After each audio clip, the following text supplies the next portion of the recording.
Well, FTA discussions are always tough, at times contentious.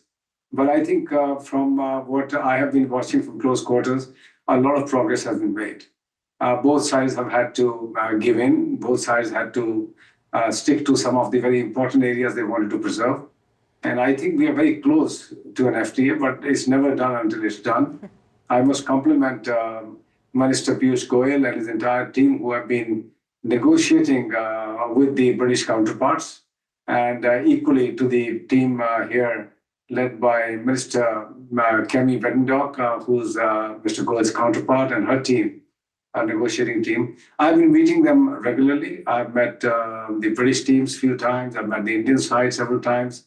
And I must say, there's tremendous amount of goodwill now. And I know Honorable Prime Minister would like to see this happen. There will be now political compulsions which should delay the process. Indian elections are around the corner. Then the British elections are later in the year sometime. Will there be a window post May or between May and June, July when something can be done? Let's see. From my corner, I will try whatever I can to ensure that the Indian industry gets the best benefit from this FTA, and equally is fair to both sides. I think one of the issues that have been stuck for a while is the issue of Indians who work here on a temporary basis. They contribute towards the social security packages, whether it's NHS or it is the pension schemes. And when they go back, that money is lost, and they don't end up using any of those services here in the UK because they've gone back for good.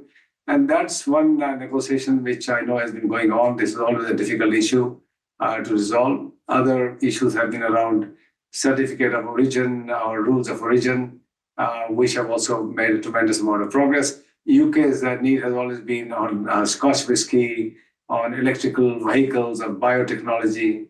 And India's need has been on free movement of people and getting the right amount of access to the British market.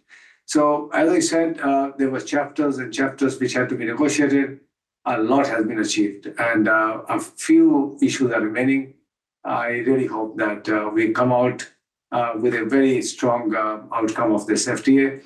One thing we must make a note of is that India today is in a very different position than it was several years back when it did some FTAs with Southeast Asian nations and some other counterparties.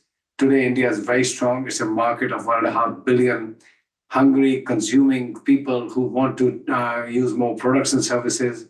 It's a market that the British industry cannot miss. It's a must-have market. So I would say India will need to be getting very attractive terms for it to be signing on this FTA.